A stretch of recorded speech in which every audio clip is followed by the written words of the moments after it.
La epístola a Filemón está dividida, o mejor dicho, está compuesta de 25 versículos, solamente un capítulo, pero podemos encontrar algunas secciones interesantes. La primera, la sección del saludo inicial, la presentación de Pablo, los primeros tres versículos, donde vemos, ¿no?, cómo Pablo se identifica en la etapa en la que está viviendo en ese momento, ¿no?, prisionero por causa del Evangelio y acompañado en este caso por Timoteo escribiendo esta carta dirigida a Filemón, ¿no? Este hombre que había sido colaborador de Pablo en el ministerio, que era creyente y que había nacido también por la predicación de Pablo, y él es el destinatario. También se menciona a la hermana Apia y a Arquipo, otro colaborador también, mencionado en el libro de Colosenses también por Pablo. ¿Qué podemos notar aquí? Bueno, Filemón, este hombre que ya tenía cierto bagaje de experiencia, cierto bagaje en cuanto de conocimiento, en cuanto al ministerio, es contactado por Pablo justamente por este asunto, ¿no? No un asunto doctrinal, no es un asunto de enseñanza de la palabra, sino es más un asunto privado, es un asunto personal, pero que tiene implicancias tremendas en el liderazgo del mismo Filemón y también en la salud de la iglesia que se congregaba allí.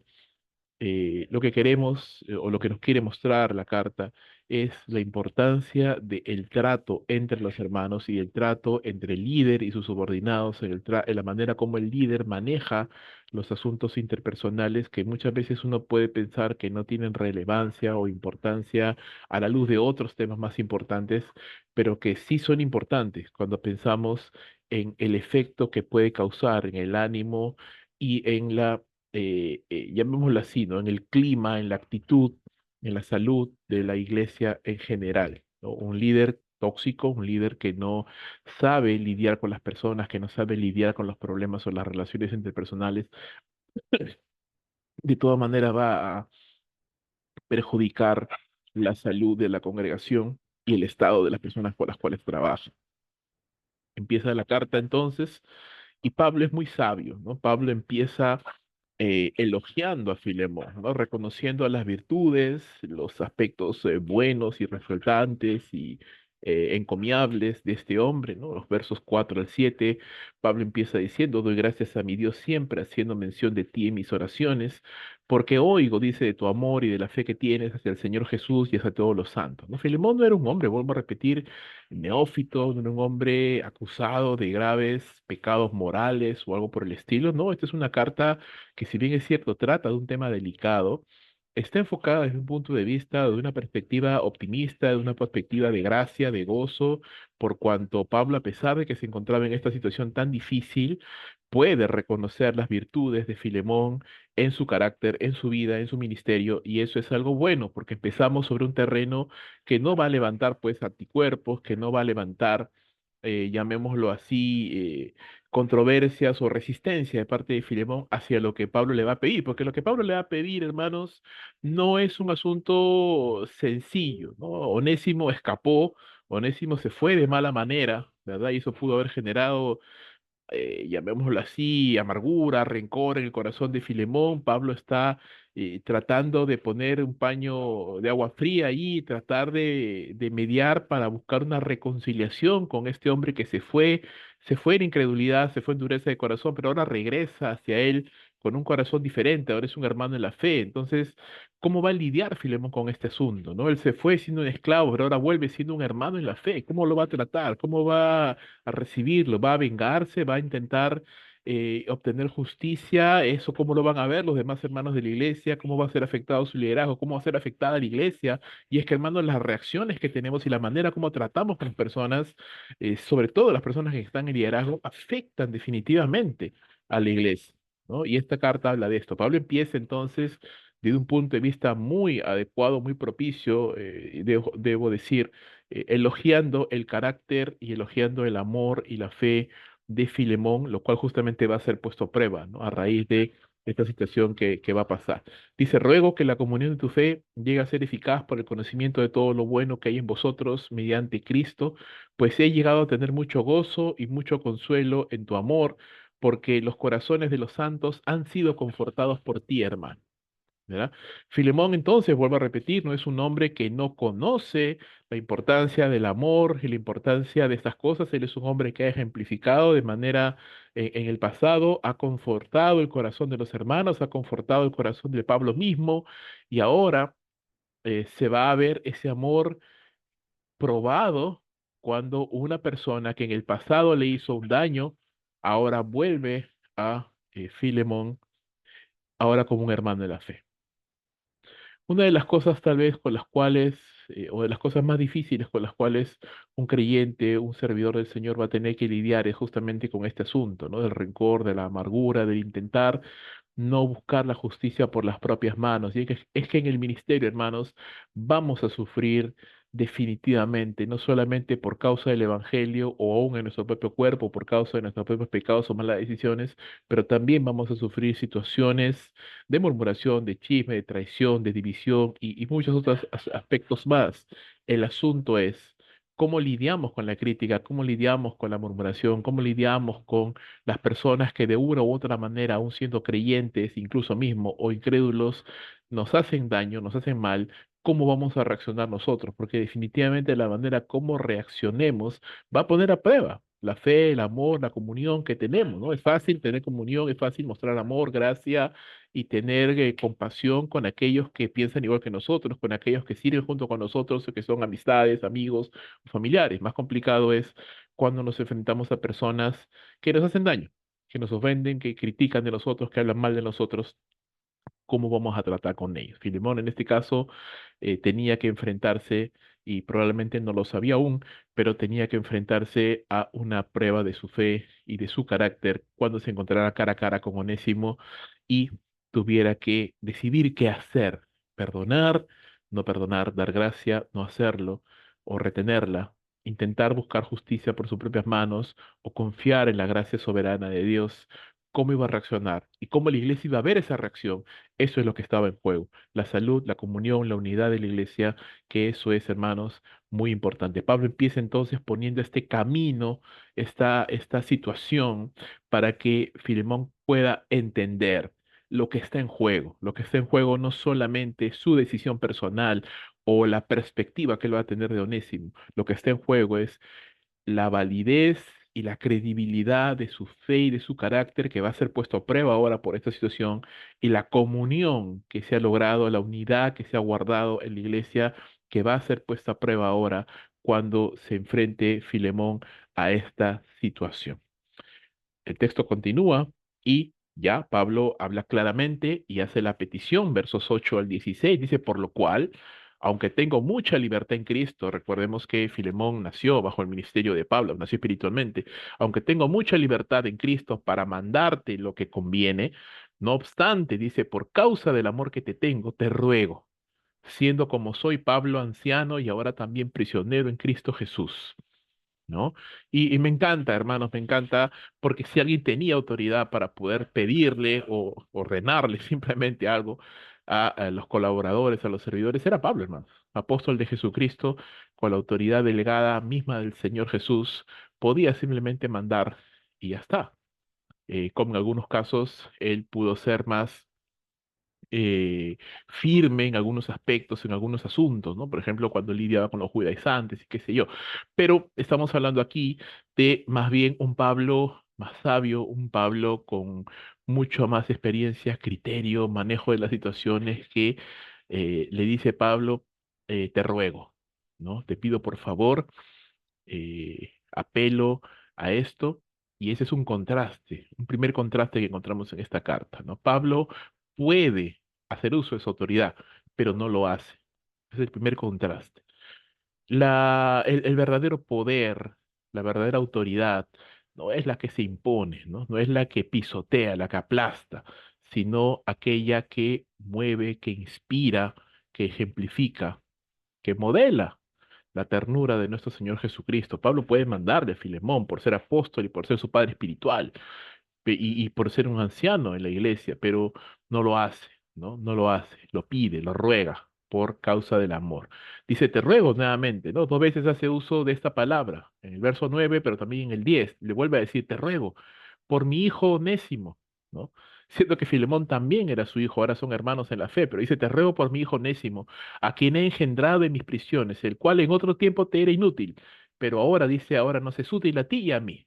Ese es el segundo contraste que vemos en esta carta, ¿no? Pablo está pidiendo, está intercediendo por Onésimo, ¿no? Onésimo, cuyo nombre pues es interesante, ¿no?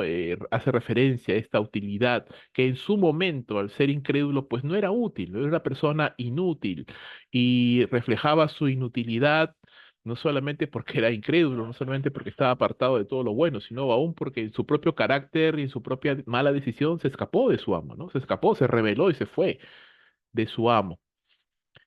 Llegó por la misericordia de Dios cerca a Pablo, Pablo le ganó para Cristo y esa inutilidad se volvió utilidad, porque ahora Onésimo no solamente es un creyente, es un hijo de Dios, es un ciudadano del reino de los cielos, es un hombre en el cual ahora mora el Espíritu Santo, que ha sido bendecido con dones espirituales que van a ser y que pueden ser usados para provecho de la iglesia, que puede ser las manos y los pies de Pablo. Pablo en este momento está encerrado, no puede salir, pero Onésimo puede salir y puede ser de alguna manera las manos y los pies de Pablo en ayuda en el ministerio y si no, igual puede serlo para Filemón allí en la iglesia en casa, puede serlo, ¿no? Por eso Pablo le abre una nueva perspectiva a Onésimo, a Filemón. Le dice, antes te era inútil, antes te fue inútil, es más, no solo te fue inútil, te fue de perjuicio, ¿no?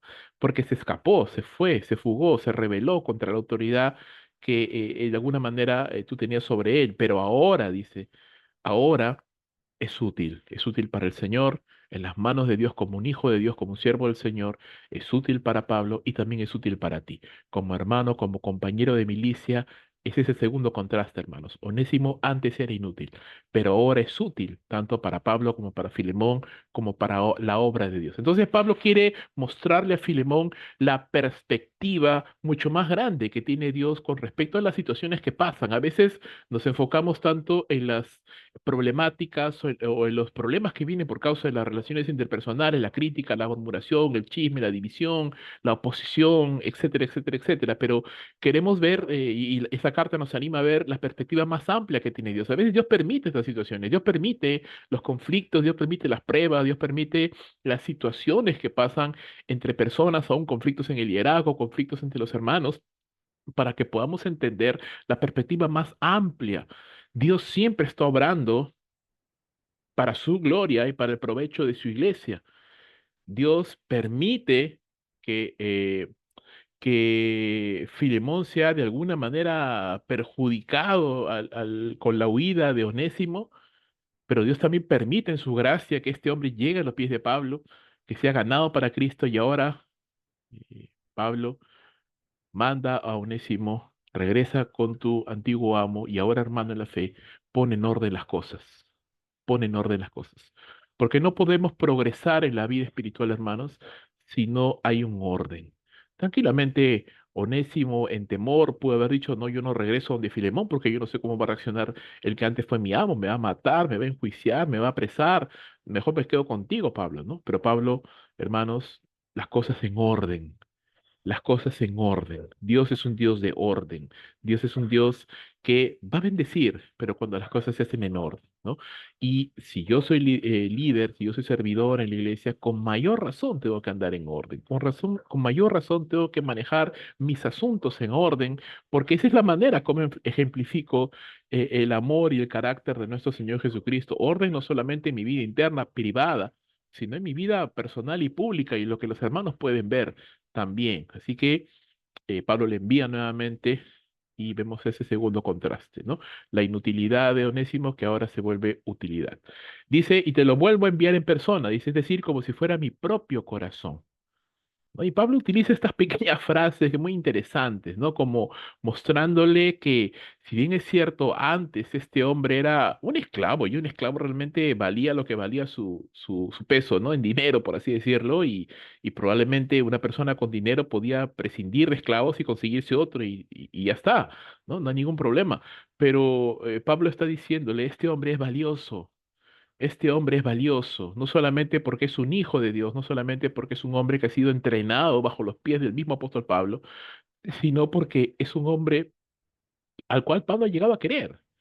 Y dice, te lo vuelvo a enviar como si fuera mi propio corazón, ¿no? Lo he entrenado, le he edificado, le he enseñado las verdades básicas del Evangelio, le he enseñado que el cristiano debe de vivir una vida de orden, y él quiere hacer las cosas bien, quiere vivir en orden y por eso a pesar de su temor, él regresa, ¿no? Él regresa. Entonces considera esto, considera que tú mismo tienes una responsabilidad conmigo y yo te lo puedo pedir, pero te lo puedo exigir, perdón, pero te lo pido en amor. Considera que Onésimo antes era inútil, pero ahora por la gracia de Dios es útil. Considera que yo he invertido tiempo en él porque lo aprecio como te aprecio a ti y quiero que no haya problemas entre ustedes. Considera todas estas cosas, ¿no? No te dejes llevar por la ira, no te dejes llevar por el orgullo, no te dejes llevar por las emociones pasajeras que traen consecuencias lamentablemente duraderas, ¿no? Las emociones pasajeras, hermanos, tomadas de mala manera, pueden traer consecuencias que vamos a lamentar siempre, ¿no? Y eso es algo importante que Pablo está tratando de que Filemón vea. Hay un tercer contraste y más. Vemos aquí, versículo 13, dice, eh, y te lo vuelvo a enviar en persona, es decir, como si fuera mi propio corazón, a quien hubiera querido retener conmigo para que me sirviera en lugar tuyo, en mis prisiones por el Evangelio, pero no quise hacer nada sin tu consentimiento. Qué tremendo, hermanos. Y ese es el tercer contraste, ¿no? Pablo hubiera querido quedarse con Onésimo, porque obviamente Pablo al estar apresionado, al estar preso, no tenía limitaciones, restricciones de tiempo, restricciones de espacio y muchas cosas, y Onésimo hubiera sido de gran ayuda, de gran bendición para Pablo. Pero Pablo dice, y a pesar de que tenía la autoridad y podía hacerlo y decirle, Onésimo, quédate conmigo, no que vas a regresar con Filemón, te va a tratar mal o quién sabe qué va a hacer, tal vez se va a querer vengar de ti, no, mejor quédate acá conmigo y me ayudas, ¿no? Pablo pudo haber pensado de una manera egoísta, hermano. Pablo pudo haber pensado en sus propios intereses, pero él dice, no, no porque hay una manera como se hacen las cosas, ¿no? Filemón era siervo, perdón, Onésimo era siervo de Filemón. Y esa relación no terminó, es decir, él se fue, se escapó, salió en desorden. Pablo le dice, no, regresa y pone en orden las cosas. Si después de esto Filemón decide dejarte, decide soltarte para que sirvas al Señor y quieres volver, bueno, no hay problema, pero las cosas se dieron en orden, ¿no? En orden, en bendición.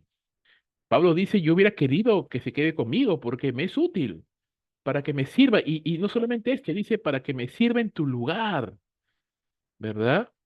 Y eso es tremendo, hermanos, porque eso también nos hace pensar en algo. Miren, considera esto, ¿no? Pablo tuvo contacto, obviamente, con Filemón, con estos hermanos, y Filemón creció y nació espiritualmente bajo el ministerio de Pablo. Había una gratitud, había una deuda espiritual, por así decirlo. Ahora Pablo está preso y no sabemos, ¿verdad? Aquí no vamos a especular tampoco, pero no lo sugiere el texto que Filemón haya ido en algún momento a visitar a Pablo para por lo menos ayudarle en sus prisiones, ¿no? Pero Pablo, ¿qué dice? Onésimo se hubiera quedado aquí para servirme en tu lugar, ¿no? Y esto es algo sutil, pero interesante, porque algo, hermanos, que uno tiene que ser es ser agradecido. Agradecido, hermanos. En la iglesia, en la vida cristiana, en el liderazgo, el Señor va a poner personas que te van a abrir las puertas, que van a confiar en ti, que van a bendecirte de alguna manera. Hermano, sea agradecido. Sea agradecido con el Señor, pero con las personas que Dios puso en su camino para hacerle de alguna bendición. La escritura, este texto, no sugiere en ningún momento de que Filemón haya ido a visitar a Pablo sabiendo que estaba preso para ayudarle, hacerle llegar algo. Pareciera que no. Por esto Pablo le dice, mira, Onésimo pudiera quedarse en tu lugar para ayudarme, ¿no? Porque necesito ayuda. Si pensara en mí mismo, dice Pablo, si pensara solo en mí de manera egoísta, entonces yo quisiera retenerlo porque me sirve a mí, pero yo no quiero hacer nada sin romper el orden de Dios. Y no quiero retener a una persona que no ha arreglado sus asuntos primero. Y no quiero hacer nada sin tu consentimiento porque todavía tú tienes una autoridad sobre este hombre porque tú eras su amo, ¿no? Entonces, El líder, hermano, entiende este principio de autoridad, entiende que no puede pasar por encima de esto, entiende que las personas no son su propiedad, entiende que hay un camino y un orden establecido por Dios, lo respeta y no piensa de manera egoísta o en función de sus propios intereses y beneficios. El líder, el servidor del Señor, piensa en primer lugar en que Dios haga las cosas como deben de hacerse, ¿no? ¿A quién hubiera querido retener conmigo? Dice, para que me sirviera en lugar tuyo en mis prisiones por el Evangelio, pero no quise hacer nada sin tu consentimiento, para que tu bondad no fuera como por obligación, sino por tu propia voluntad, ¿no? Que él arregle sus asuntos con Onésimo y lo envíe, está bien, porque quizás por esto se apartó de ti por algún tiempo, dice, para que lo volvieras a recibir para siempre, ¿no? Este es el cuarto contraste. Onésimo se apartó de Filemón por causa de su pecado por un tiempo. Ahora va de regreso por causa de su obediencia a Pablo y al Señor en primer lugar, tal vez para quedarse para siempre con su amo, ¿no? Para poner en orden las cosas, ¿no? Y Pablo quiere que Filemón haga las cosas por voluntad propia, por convicción. Y eso es algo importante, hermanos. En el liderazgo no se puede hacer nada por obligación. No se puede hacer, no se debe hacer nada por obligación, ni por coacción, ni por presión. Usted no gana nada cuando intenta como líder manipular, intimidar a los hermanos para que hagan algo. No, no, no, hermanos, no, esto no funciona. Y lamentablemente en Latinoamérica hay mucho de esto, de ese caudillismo de los pastores o de líderes que obligan, que intiman, que intimidan, ¿verdad? No, así no funciona el liderazgo bíblico. Nada es por obligación, hermanos. Todo tiene que fluir de un corazón agradecido. Si una persona no tiene corazón agradecido con Dios, por más que usted le enseñe, le intimide, le asuste, a que diezme, a que sirva, no lo va a hacer, hermano, no lo va a hacer. Y si lo hace, y si lo llega a hacer, lo hará básicamente porque queda bien con usted, para que no le molesten, pero no lo hará porque realmente ama a Dios. ¿Y qué bendición hay de eso, hermanos? ¿Qué bendición hay de hacer las cosas por obligación? Dios no lo ve, Dios no lo sabe. Él lo sabe, por supuesto, Él sabe cuando hacemos las cosas por obligación, cuando hacemos por las cosas simplemente por quedar bien, o cuando hacemos las cosas porque realmente amamos a Dios, estamos agradecidos con Él, porque la persona que está agradecida con Dios y que ama al Señor va a hacerlo, le miren o no le miren, le digan o no le digan, lo va a hacer siempre, porque sabe que su compromiso es con Dios, no con el hombre, hermano, no con el hombre, sino con el Señor, con el Señor. Y eso es muy bueno, de entenderlo y de aprenderlo. Ese es el cuarto contraste. El quinto contraste. Dice, quizás por eso se apartó de ti por algún tiempo para que lo volvieras a recibir para siempre, no como esclavo ya, sino como más que un esclavo, como un hermano amado, especialmente para mí, pero cuánto más para ti, tanto en la carne como en el Señor. Antes Onésimo es esclavo, ahora es hermano amado en la fe.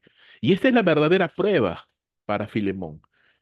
Filemón va a continuar pensando según el criterio antiguo en el cual él era el amo y él era el dueño de Onésimo y él podía dictar la vida y la muerte de este hombre, o ahora va a pensar en lo que Dios ha hecho, ¿no? Ahora Onésimo es su hermano en la fe y la relación va a cambiar. ¿Qué va a hacer ahora Filemón? ¿Le va a recibir y lo va a volver a poner como esclavo para que le sirva simplemente? Es decir, imagínese, ¿no? Un día del Señor, Filemón se va para la iglesia y Onésimo quiere ir a la iglesia y Filemón le dice, no, no, tú quédate cocinando, quédate limpiando, ¿no? ¿Eso va a ser Filemón? ¿O entiende ahora que este hombre es un hermano en la fe y que también necesita y le va a dar un espacio y su lugar? ¿Qué va a hacer Filemón, hermanos? ¿Qué va a hacer? ¿Va a seguir pensando en función de sus propios intereses? ¿Va a entender que los propósitos de Dios están por encima de los nuestros? ¿Va a poner sus intereses por encima de los de Dios? ¿O va a alinearse con el propósito de Dios? Si Dios permite que esta situación pase y que Filemón huya y que luego regrese como hermano, ¿cómo lo va a recibir? ¿Cómo lo va a aceptar en la iglesia? Es una prueba para el carácter, para las prioridades, para los intereses de Filemón. Perder un esclavo, de todas maneras, suponía una pérdida económica y una pérdida logística. Seguramente tuvo que reemplazarlo con otro, o no lo sé, pero ahora este hombre regresa y Filemón debe perdonar, debe dar gracia y debe estimarlo. Dice, no recibirlo ya no más como un esclavo, más que un esclavo, como un hermano y un hermano amado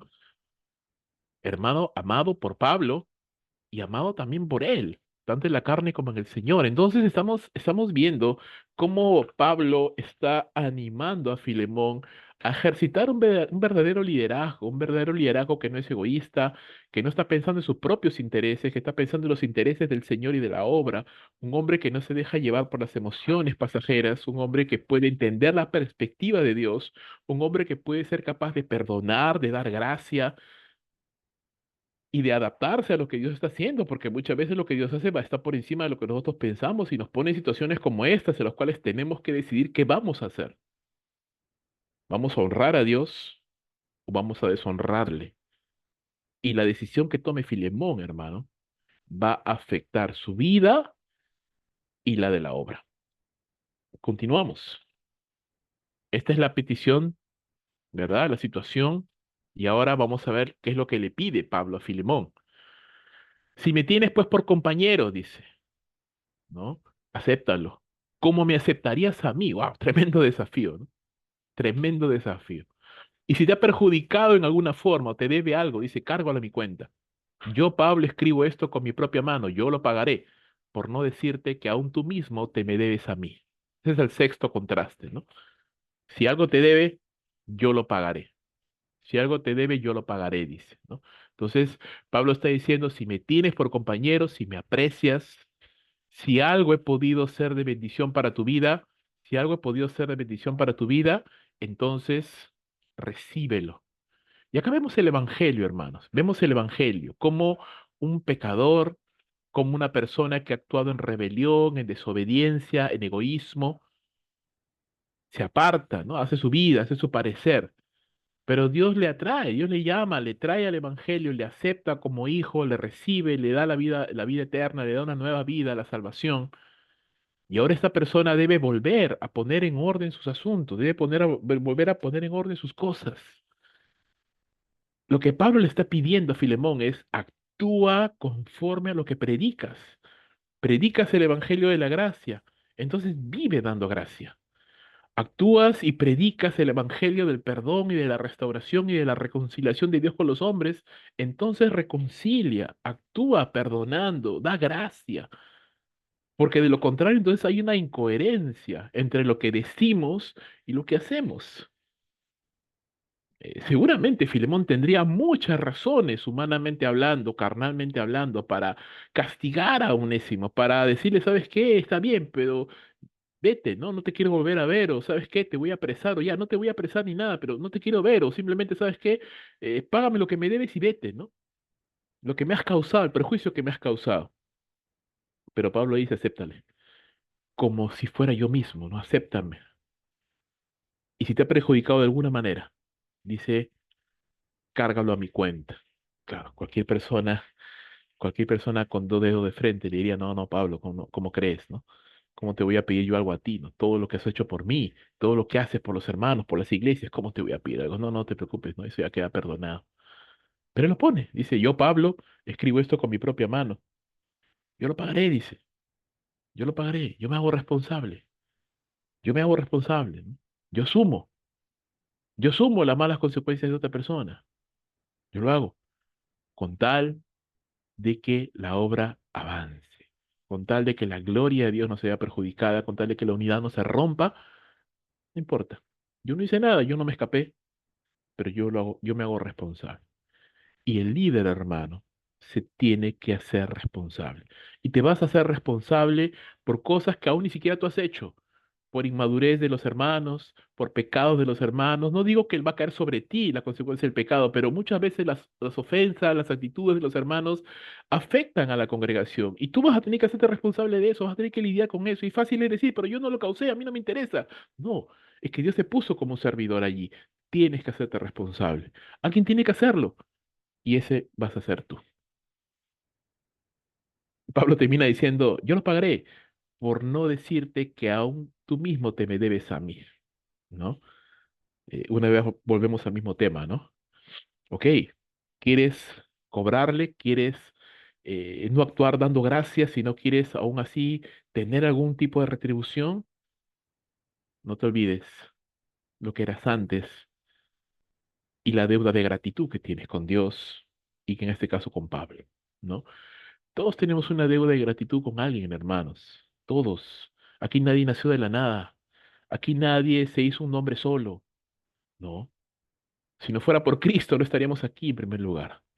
Y si no fuera por hombres y mujeres que nos discipularon, que nos entrenaron, que nos bautizaron, que nos aconsejaron, que nos ayudaron en el momento más difícil de nuestra vida, que nos abrieron las puertas, que nos dieron una ofrenda, que nos abrieron las puertas de su iglesia, que nos dieron el púlpito, que confiaron en nosotros. Si no fuera por esas personas que Dios tocó sus corazones, no estaríamos aquí, hermanos. ¿Por qué actuamos o pensamos como si no le debiéramos nada a nadie? Eso es absurdo, es absurdo, es orgullo. Todos tenemos una deuda espiritual con alguien y no necesariamente esa deuda va a ser pagada en bienes dinerarios o algo así, pero la actitud, hermano, la actitud, ¿no? La actitud que tenemos o que debemos tener es una actitud de humildad, es una actitud de entender que lo que tenemos tenemos por gracia y lo que hemos recibido de gracia tenemos que dar a los demás. Sí, hermano, dice, verso 20, permíteme disfrutar de este beneficio de ti en el Señor, recrea mi corazón en Cristo. Te escribo confiando en tu obediencia y sabiendo que tú harás aún más de lo que digo. Y al mismo tiempo prepárame también alojamiento, pues espero que por vuestras oraciones os seré concedido, ¿no? Pablo dice, Filemón, tengo tantos problemas. Dame un poquito de refresco, ¿no? No me aumentes un problema más, ayúdame, ¿no? En este tema. Porque, hermanos míos, para el líder no solamente debe ser importante los asuntos grandes, organizacionales, ¿no? Los asuntos relacionales también son importantes. También son importantes. Las personas son importantes. Y en todo lo que esté en nuestras manos, tenemos que procurar guardar la unidad de la iglesia. Procurar no dañar lo que Cristo formó. Tener cuidado con nuestros actos, nuestras palabras, lo que digamos, lo que decimos, las decisiones que tomamos, porque todo ello tiene una implicancia que afecta al cuerpo de Cristo. Pablo dice, benefíciame, ¿no? Dame un descanso, dame un reposo. No sé que me vas a obedecer. Sé que aún vas a hacer más de lo que te pido porque te conozco, porque sé que eres un buen siervo, un buen varón. Lo hago igual, lo escribo porque Satanás es muy astuto. Satanás puede tentarnos, hermanos, para querer tomar la justicia por estas manos, para querer vengarnos, para querer criticar, murmurar, para que Filemón caiga en amargura y diga, mire este miserable, cómo ha venido, todo el daño que me ha causado. Ahora vas a ver lo que es bueno, ¿no? Pero Pablo entonces interviene y le dice, no hagas eso, no hagas eso, no pierdas tu carácter, tu ejemplo. No tires por la borda todo lo que has construido. Toda la confianza que se te dio en Cristo Jesús, no la tires por la borda, sino confía en el Señor. Confía en el Señor. Espera en Él. Mira las cosas con perspectiva. Da de gracia, perdona, restaura. Dame un reposo, ¿verdad? Sé que vas a obedecer al Señor, sé que vas a ser obediente. Y espérame, ¿no? Porque yo voy para visitarte. Entonces, esta carta, hermanos, es una carta muy linda. Habla acerca del ánimo, del compañerismo, de la comunión, de la unidad, de cómo un líder debe de pensar, cómo un líder debe de actuar, cómo un líder debe de sentir, la gratitud que tenemos y las relaciones de amor entre hermanos, entre líderes, que deben de existir también, porque si alguien debemos, o si algunos debemos tratar de llevarnos lo mejor posible, somos los líderes, los que estamos sirviendo al Señor. Con siervos que estamos trabajando juntos en diferentes obras, en la misma obra, pero estamos trabajando juntos buscando que el Evangelio sea predicado. ¿Y van a haber contratiempos y van a haber dificultades? Sí, seguramente que sí, pero ponernos a pelear entre nosotros, hermanos, atacarnos entre nosotros, mordernos entre nosotros, es darle lugar al diablo, es darle lugar a Satanás. Él no quiere que la iglesia del Señor sea unida, pero nosotros tenemos que buscar la unidad y la gloria de Dios por encima de nuestros intereses personales. La carta termina con una breve despedida. Dice, te salude Epafras, mi compañero de prisión en Cristo Jesús, hombres que están en prisión por causa del Evangelio. También Marcos, Aristarco, Demas y Lucas, mis colaboradores. La gracia del Señor Jesucristo sea con vuestro espíritu. Una carta muy bonita, vuelvo a repetir, que nos hace recordar estos 6 contrastes, ¿verdad? Que no hacen sino que tengamos presente la gran deuda espiritual que tenemos con Dios, en primer lugar, por su salvación, pero también con hombres que Dios puso en nuestro camino, que fueron de bendición para nosotros, que nos abrieron puertas, que nos dieron oportunidad, que nos enseñaron, que me ministraron. No se olvide de eso, hermano. Usted no está aquí por la suerte, usted no está aquí porque se construyó su camino solo. No, Dios puso personas a su lado.